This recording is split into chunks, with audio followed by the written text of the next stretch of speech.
The lawyer's name was David Choi, employment and IP specialist, Vancouver-based. I explained the situation in 15 minutes. "Send me everything," he said. "Employment contract, termination letter, patent application, any documentation about when and how you developed this technology." I sent it within the hour. He called back the next day. "The IP assignment clause is problematic under Canadian law. Employment contracts can't claim ownership of inventions created entirely on personal time using personal resources unless they're directly related to the employer's business." "What about their claim?" "They're arguing that anything created during employment belongs to them. That's overreach. You'd need to prove the invention was independent of your work duties and created on your own time." "I can prove that." "Then we have a case. But first, let me send a demand letter. Request they withdraw the termination and acknowledge your patent rights. See how they respond." "What if they don't withdraw?" "Then we file a wrongful dismissal claim and a declaratory judgment action on the patent.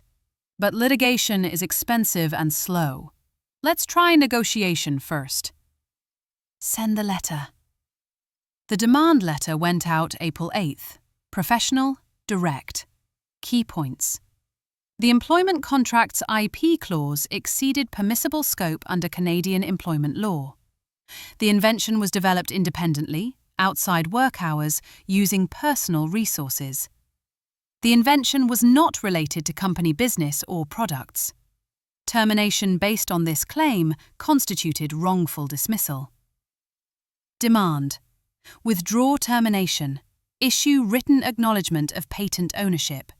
Provide severance equivalent to reasonable notice period, 6 months based on tenure and position. Response deadline, 14 days. The letter gave them until April 22nd. I didn't contact anyone from the company. I didn't post on social media. I didn't reach out to former colleagues. I documented everything instead. I created a timeline showing when I'd worked on the invention, evening hours, weekends, logs from my personal laptop, no overlap with work hours. I compiled evidence showing the invention's independence from company products, different technology domain, different application, different market. I organized emails and messages showing I'd discussed the invention only with people outside the company: patent attorney, technical advisors, potential investors. Everything supported the same narrative: independent invention, personal time, no company resources. April 22nd arrived. No response. David called.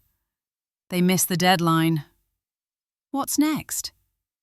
"We can file immediately or wait a few more days in case they respond late." "Wait until April 25th, then file." "Understood." April 24th, I received an email, not from the company's lawyer, from Linda, the HR director. Subject: discussion request. "Paige, I'd like to schedule a call to discuss your recent letter. Can we find time this week?" I forwarded it to David without responding. He replied, "Don't engage directly. I'll respond." David sent, "All communications regarding this matter should be directed to me. Please have your legal counsel contact me." 2 days later, David received a call from the company's lawyer, a man named Robert Tam. David relayed the conversation. "They're disputing your characterization of the invention as independent. They claim it was developed using insights gained from your work." "Insights aren't IP. The invention is original." I told him that. He said they're prepared to defend their position. "Did he make an offer?" 4 weeks severance, standard release, acknowledgement that the patent dispute will be resolved separately. That's 1 month. Reasonable notice for my position would be 6 months minimum. I told him that too. He said they'd get back to me. A week passed. No response. I continued documenting. I pulled my work laptop's usage logs from before termination. The company had provided them during offboarding. Standard IT security practice. The logs showed clear patterns. Work on company projects, 9 a.m. to 6 p.m. weekdays. Personal laptop usage, evenings after 8 p.m. weekends. No overlap, no transfer of files between devices, complete separation.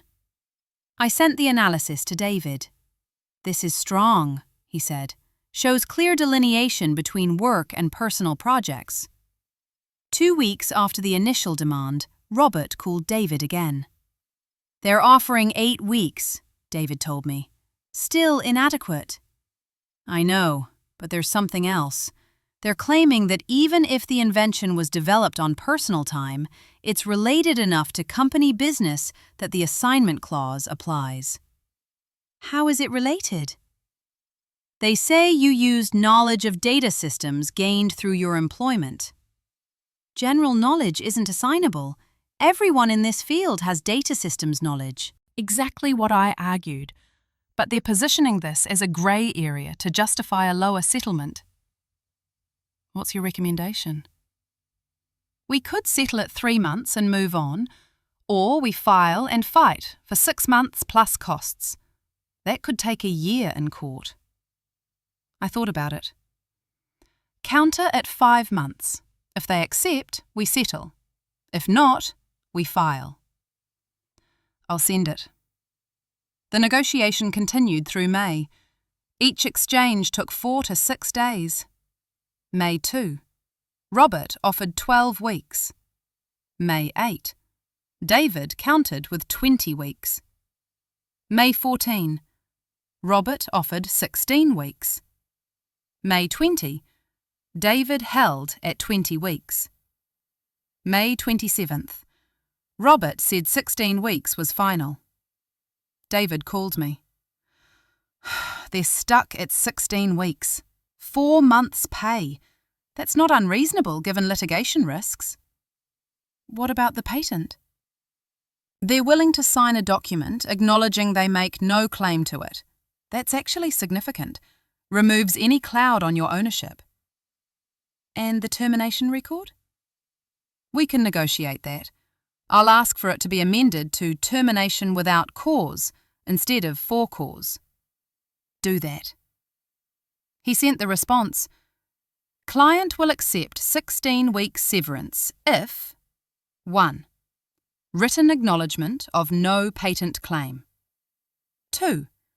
Termination record amended to without cause.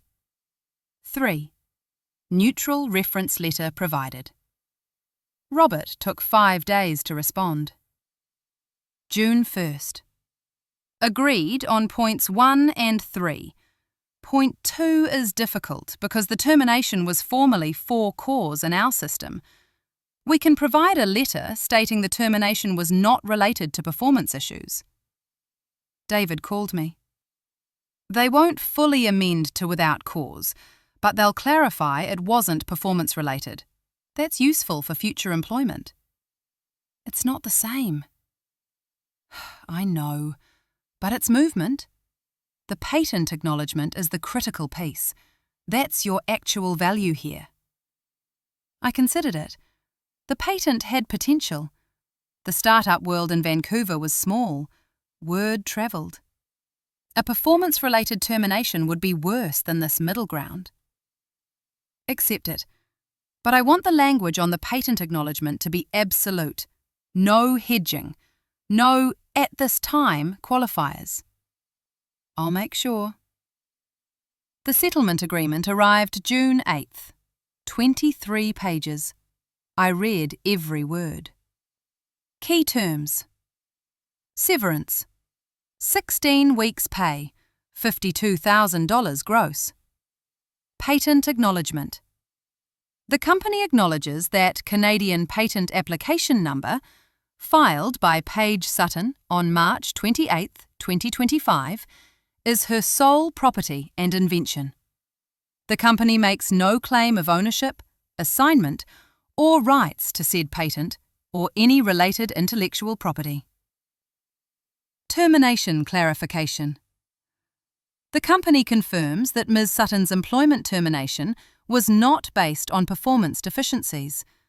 The termination arose from a contractual interpretation dispute that has now been resolved. Neutral reference. Standard letter confirming dates, title, responsibilities. Mutual release. Standard claims waiver. Confidentiality. Settlement terms confidential. Patent acknowledgement not confidential. The patent acknowledgement was exactly what I needed. Clean. Absolute. Public if necessary. David reviewed it. This is solid. The patent clause is unusually favourable. They're clearly worried about litigation. Why? Because if this went to court and you won, they'd face a wrongful dismissal judgment plus potential damages for trying to claim your IP. This settlement costs them less. I signed June 10th. The payment arrived June 20th. $52,000 gross. After tax, approximately $38,000. I'd lost 4 months of expected employment, but I'd secured something more valuable. Absolute clarity on patent ownership. I filed the settlement agreement with my patent attorney, attached it to the patent file, created a clean record. I took 2 weeks to assess my situation. I had savings. I had severance. I had a patent application pending. The patent covered a data compression method with applications in cloud storage and streaming. Novel approach, measurable efficiency gains. I'd filed it defensively when I realised the startup might try to claim it. I'd been right. Now I needed to decide, license it or build with it. I contacted 3 people, technical advisors who'd reviewed the invention before filing. All 3 said the same thing. The technology was solid, marketable, worth developing. One of them, a former colleague from a previous job, made an introduction. A venture capital firm in Vancouver. Early-stage tech investments. I pitched them in late June. 20-minute presentation, technical overview, market analysis, development roadmap. They were interested. "How much are you seeking?" the partner asked. $500,000, seed round, to build a proof of concept and secure initial customers. "What's your stake?" "I retain majority, 60% minimum." That's aggressive for a seed round. "I have the IP. I have the technical expertise. I have product management experience. You're investing in de-risked technology with a committed founder." He made notes. "We'll review and get back to you within 2 weeks." They came back in 10 days. "We'll do it. $500,000 for 35% equity. You retain 65%. Standard terms otherwise." I negotiated a few points. Board seat, veto rights on certain decisions, anti-dilution protection. We closed in August. I hired 2 engineers, both people I'd worked with before. Good developers, trustworthy. We built the proof of concept in 3 months, demonstrated compression rates 23% better than existing solutions with equivalent quality. I pitched it to potential customers, cloud storage providers, content delivery networks, streaming platforms. Signed the first customer in November. Pilot program, $15,000 monthly contract. Second customer in December, $22,000 monthly. By end of year, $37,000 in monthly recurring revenue. Growing. 6 months after the settlement, I received a LinkedIn message from Linda, the HR director who terminated me. "Hi Paige, I saw you launched a company. Congratulations.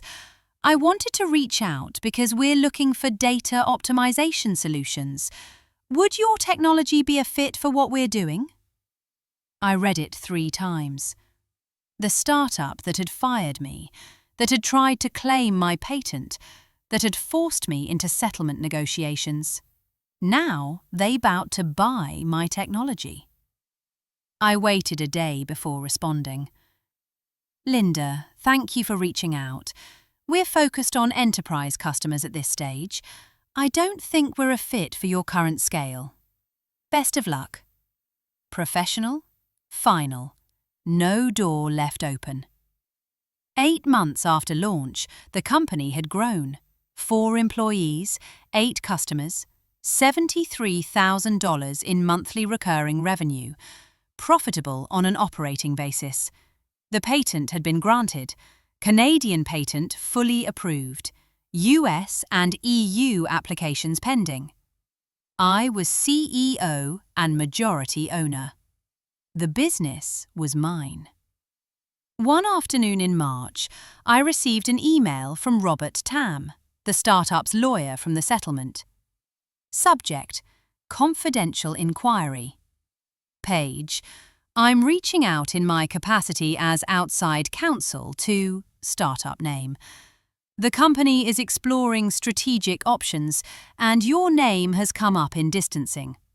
Would you be interested in a confidential conversation about potential collaboration or acquisition opportunities? I read it carefully.